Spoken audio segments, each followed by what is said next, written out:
Here we are, episode 2. We made it to 2 so far. Yeah, man, this is awesome. Not too bad. Not too bad. Just get this a little. We're just gonna put it a bit closer to your palate. Don't bite. Just the a mic. bit closer to your lips.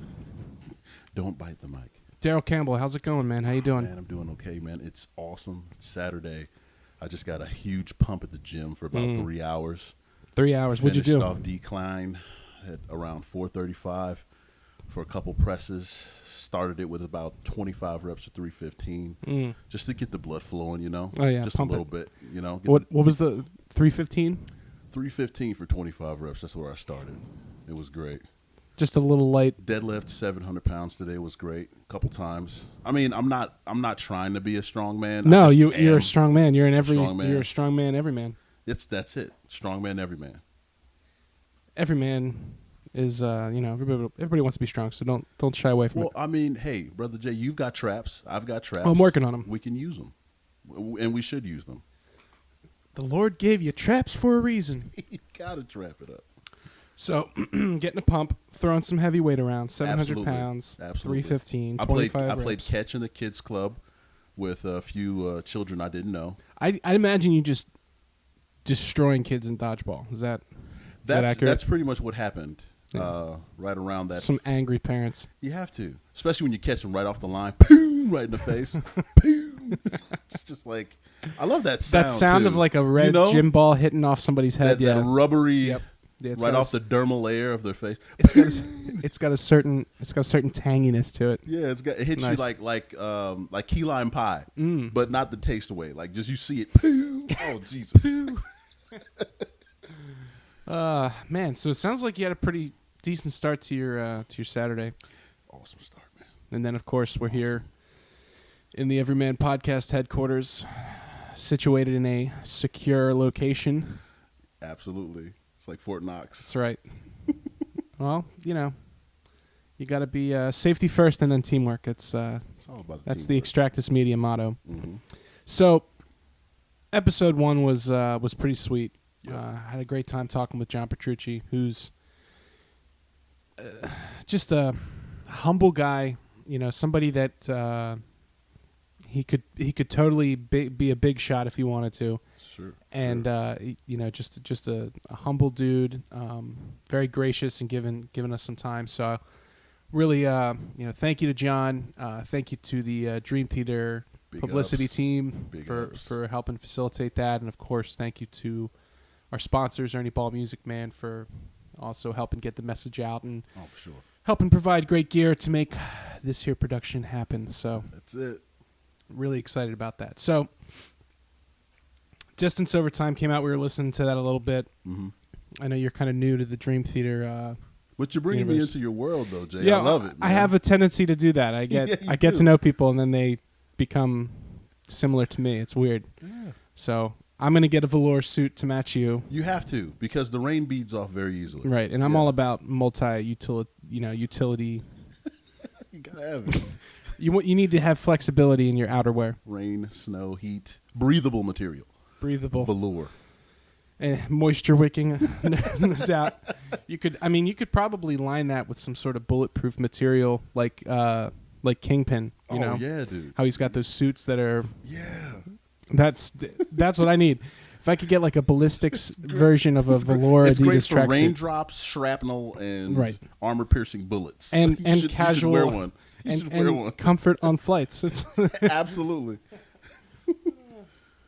yeah, the velours. That's definitely a look. So you'll get a little bit of me, and I'll get a little bit of you, and together we'll become. I gotta get some tats though. Like you got the tat game going. Yeah, let's get you. I gotta get tatted up. Something maybe on the I'm back big of enough for back it, of your I think. head that just kind of like a dragon, Just like you're wearing a dragon's head. or like a large cobra snake, like from G.I. Joe, like Oh, Serpentor. yeah, like the big- just right over the Serpentor, dude. just wraps right around Has my there eyes. ever been a more like Serpentor was like he has a flying snake like hoverboard. He's got a staff that can fly through the air, and yet he gets taken out in the easiest way possible. There's never been a more underwhelming supervillain Well, you know what? than Serpentor. it's like, when you try too hard. Okay, so you're on this hoverboard cobra snake machine. You're wearing an outfit that phalanges out in a cobra snake. You have the appearance of a cobra. You've got rocket fangs. Like, dude, what are you doing? God, that was the problem with Cobra. They spent so much time on their costume choices. All the pageantry that was involved with Cobra, they never spent any time training on accuracy. Their lasers are going 14 feet over Roadblock's head, and tunnel rats coming around. He's like, they couldn't hit him to save. It's like, what are you doing? You're the worst supervillains ever. As proficient as Snake Eyes was, right? There was He's not one literally point, the only one who had any sort of skill. He's like, I'm not even dodging. They can't shoot worth shit. Like, it's crazy. I'm not even just walking forward. Just walking through this thing. Oh God, Serpentor. Yeah, what a disappointment. Oh my gosh. Man. There had to have been somebody on an army that was just like, this dude's such a tool. He's gonna get taken out one day. I'm telling you, so easily. Yeah, somebody who designed his outfit didn't. They weren't a big fan of his. The Cobra research and development. Just waiting for the day for someone to throw a foosball at him, and then he goes flying off that thing. His biggest weakness is anybody approaching him from the side because of his flanged codpiece helmet. Oh, my Cobra! I'm caught. Supervillains, they don't make them like they used to. No, they don't. So, Distance Over Time. We're listening to that. It's pretty epic, pretty powerful shit. Yeah. Shredding on it is ridiculous, man. What'd you think about that shred?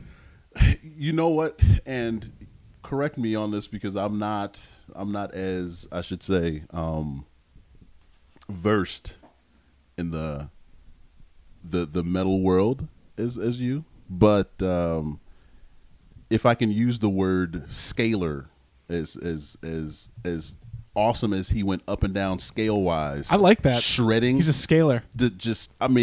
All the way up and all the way down, just drops you. It's like a rock climber with just the utmost accuracy and control. It just sounded beautiful. And I'm a metal dude, right? But being around you helps me appreciate the art of it even more. Well, I think a lot of people, from an outside perspective, they have this idea of what it's like a one-dimensional highway of metal, and then the stuff that Extractus does is one vein of it, and then what Dream Theater does is another, and there's multiple levels of shred or scaling. That's it.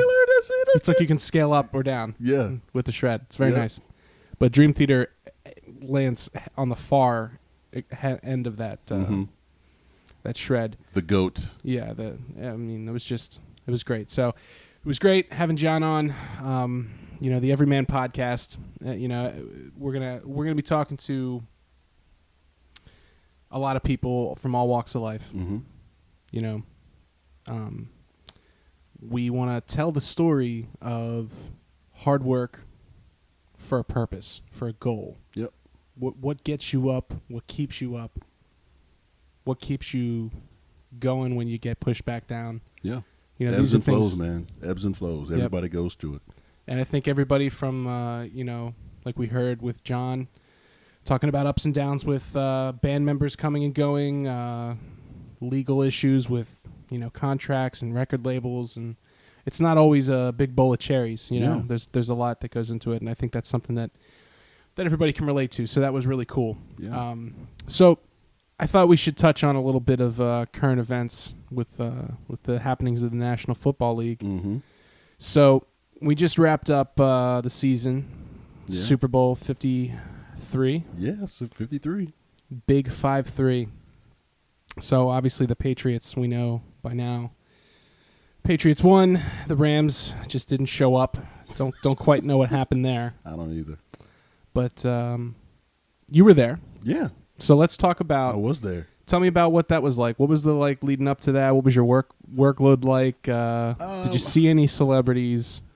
You know what? I got a chance to catch up with my buddy Cameron Jordan before the game, and he was walking around the field, a little disheartened that he wasn't actually playing in the game, and I'm sure as you guys know, there was some issues that led to him not being able to play in that game that he was still fervently like lamenting. Right. So, after a couple, I got to live with this for the rest of my life. So, we embraced and shook hands and dapped it up, and he went about his way. But the game itself leading up to it was great. My workload consisted of podcasts and Disney work, which is why I was in that maelstrom after the game, trying to get the I'm going to Disney World shot with Julian Edelman and Tom Brady. That's a big money shot right there. It is, and it took a big money crew to do that, and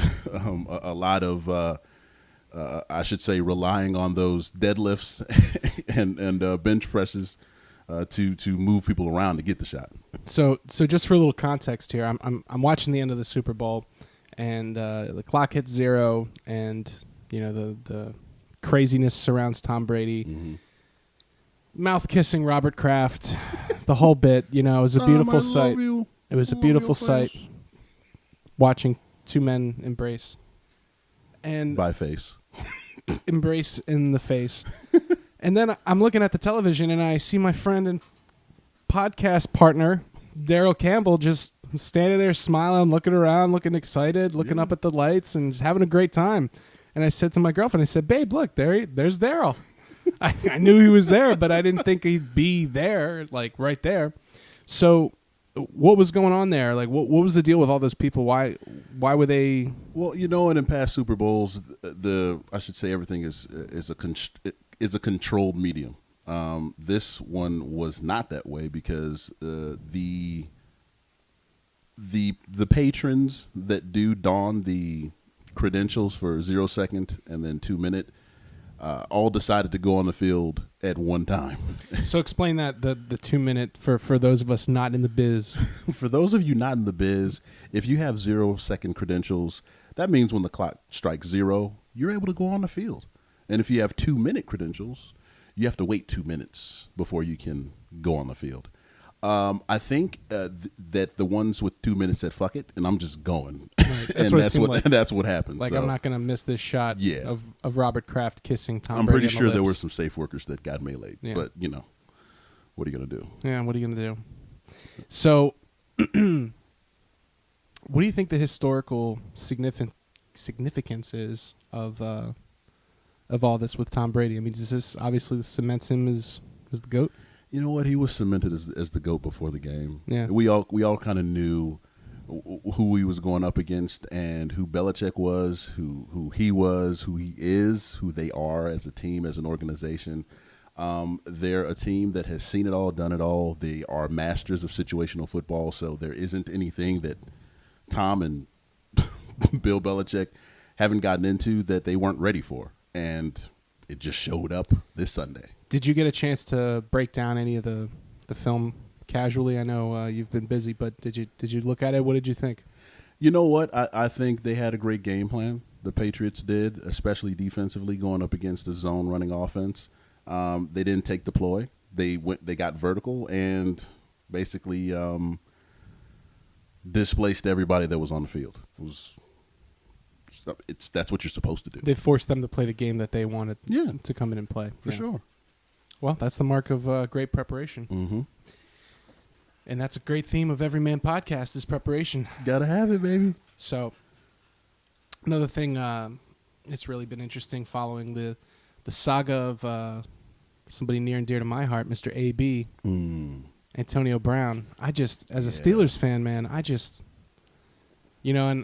I told my fantasy football boys, I was like, listen, guys, don't worry. They're going to work it out. Yeah. And, I know there's a certain someone who's holding me accountable to that statement right now.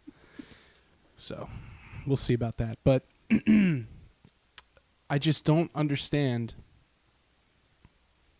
the thought process of exposing yourself like that as Antonio Brown to kind of make yourself look like a bit of a clown and really devaluing yourself when you have you're under contract for a while and you've got a money contract that isn't going to just be easily swapped out. Right. So it's like the old, the Michael Scott meme from The Office. I declare bankruptcy. You can't just declare, you can't just declare guaranteed money in free agency. It doesn't really work like that. Yeah. So what do you think's going on with that? Where do you see him going? You know what?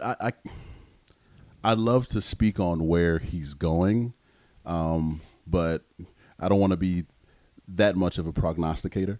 I should say that fair enough. I'll just speak to what has happened, and being a former player,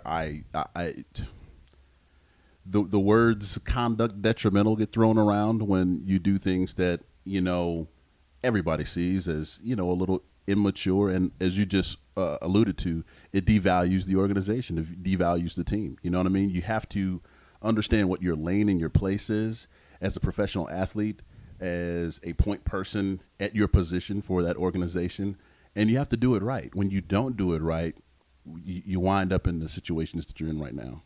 So it seems like from an outsider that there was a kind of an impasse where his production on the field became overshadowed by the issues that he's bringing to the table, and like you can't, regardless of what people think about Big Ben. I'm on the ride until the wheels fall off. Mm-hmm.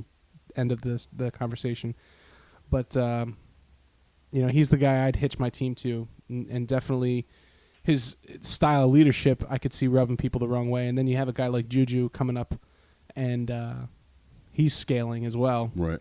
So I feel like maybe he's having a bit of like a midlife wide receiver crisis.